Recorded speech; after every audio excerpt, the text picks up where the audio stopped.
ရေနံဈေးတက်ခြင်းဟာကမ္ဘာစီးပွားရေးအတွက်အရေးကြီးတဲ့ပြဿနာတစ်ခုဖြစ်ပါတယ်။ရေနံဈေးတက်ခြင်း၏အဓိကအကြောင်းရင်းများမှာအောက်ခါနှင့်အောက်ဖက်ကုမ္ပဏီများကရေနံထုတ်လုပ်မှုနှုန်းကိုလျှော့ချခြင်းနိုင်ငံရေးပြောင်းလဲမှုများနှင့်စစ်ပွဲများကြောင့်ရေနံပေးပို့မှုကန့်သတ်ခြင်းကမ္ဘာစီးပွားရေးတိုးတက်မှုကြောင့်ရေနံလိုအပ်မှုများတိုးလာခြင်းတို့ဖြစ်ပါတယ်။ရေနံဈေးတက်ခြင်းသည်ကမ္ဘာစီးပွားရေးနှင့်အများပြည်သူ၏ဘဝအပေါ်ထိခိုက်မှုကြီးမားစွာရှိပြီးကုန်သွယ်မှုနှင့်စီးပွားရေးလုပ်ငန်းများ၏လှုပ်ဆောင်မှုများကိုထိခိုက်စေပါသည်။ဤအခြေအနေကြောင့်လူထုအတွက်အခက်အခဲများပေါ်လာပြီးအလုပ်သမားများနှင့်အိမ်ထောင်စုများအတွက်ပြင်းထန်လာတဲ့စားသုံးစရိတ်များဖြစ်ပေါ်လာပါသည်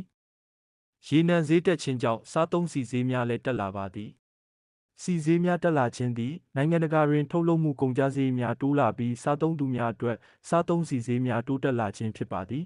။ရေနံဈေးတက်ခြင်းကြောင့်စားသုံးဆီဘတ်စကားနှင့်တည်ယူပို့ဆောင်ရေးအတွက်လိုအပ်သောဆီနှင့်အခြားပစ္စည်းများကိုပိုမိုကြီးမားစွာဝယ်ယူရန်လိုအပ်ခြင်းဖြစ်လာပါသည်။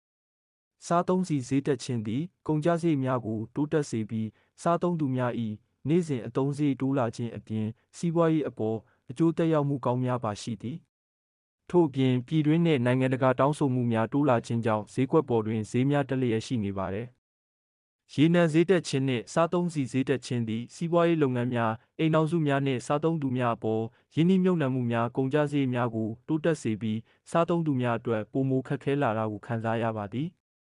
ဒါပေမဲ့စားသုံးဆီဈေးတက်ခြင်းနှင့်ရေနံဈေးတက်ခြင်း၏အကျိုးသက်ရောက်မှုများသည်စီးပွားရေးကိုထိခိုက်စေတတ်ပါသည်။ရေနံဈေးတက်ခြင်းဟာကမ္ဘာစီးပွားရေးအတွက်အရေးကြီးတဲ့ပြဿနာတစ်ခုဖြစ်ပြီးမြင်းအကျိုးသက်ရောက်မှုသည်နိုင်ငံတစ်နိုင်ငံ၏စီးပွားရေး၎င်းလူထုဘဝ၎င်းတိုက်ရိုက်သက်ရောက်မှုရှိပါသည်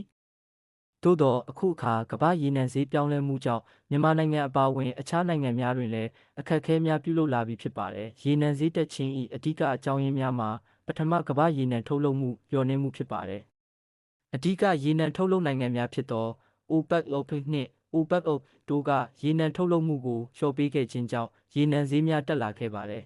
။ရင်းတို့၏ထုတ်လုပ်မှုလျော့ချခြင်းသည်နိုင်ငံတကာရေနံဈေးကိုတက်ရောက်မှုရှိစေခဲ့ပါသည်ဒုတိယနိုင်ငံရေးအဖြစ်အပျက်များဖြစ်ပါတယ်။အကြမ်းဖက်မှုများဆက်လက်နေသောစစ်ပွဲများအထူးသဖြင့်အာရှနှင့်အနောက်အလယ်ပိုင်းဒေသများရှိနိုင်ငံရေးပြောင်းလဲမှုများကြောင့်ရေနံထုတ်လုပ်မှုလမ်းကြောင်းများကန့်သတ်ပြီးရေနံဈေးများမြင့်တက်လာပါသည်။ရင်းဟာကမ္ဘာတဝန်းတွင်စီးပွားရေးခက်ခဲမှုများဖြစ်စေပြီးလူထုတွင်အခက်အခဲများသည့်ဈေးနှုန်းမှုများလည်းတိုးလာစေပါတယ်။တတိယရေနံပမာဏလျော့နည်းမှုနှင့်တောင်းဆိုမှုတိုးလာခြင်းဖြစ်ပါတယ်။ကမ္ဘာစီးပွားရေးတိုးတက်မှုအရရေနံလိုအပ်မှုများတိုးလာသလိုတပတ်လျင်ရောင်းချရမည့်အရည်အသွေးမြင့်အရင်းမြစ်များကိုလည်းပိုမိုလိုအပ်လာတာကြောင့်ရေနံဈေးတက်လာပါတယ်။ထို့အပြင်သဘာဝဘေးအန္တရာယ်များဖြစ်သောလေလာမှုများကမ္ဘာပေါ်တွင်ရေအားစီးဝိုင်းကြီးများဖြစ်ခြင်းတို့ကြောင့်ထုတ်လုပ်မှုအတွက်ကောင်းမွန်တဲ့အရင်းမြစ်များကိုက်ညီမှုမရှိခြင်းများကြောင့်အခြားဈေးကွက်များကိုခေါ်ဆောင်ပေးပါတယ်။ဒါပေမဲ့မကြာမီကရေနံဈေးကျနိုင်လာပါသည်။အကြောင်းရင်းမှာOPECနိုင်ငံများလုပ်ငန်းလုပ်သားများတစ်တော်တိုး73အဖွဲ့များတွင်အလုပ်လုပ်နည်းပိုများအောင်လှုံ့ဆော်လိုက်ပြီးစီးပွားရေးအချိန်ပုံများတွင်ရေနံဈေးအမြင့်ဆုံးထားခေါ်လဲနိုင်ဖို့လိုအပ်နေတဲ့အကြောင်းခံယူရဆိုတဲ့ဗီယက်နမ်ကိုရီးယားရေပေါ်သုံးမှုများရေးစေပါတယ်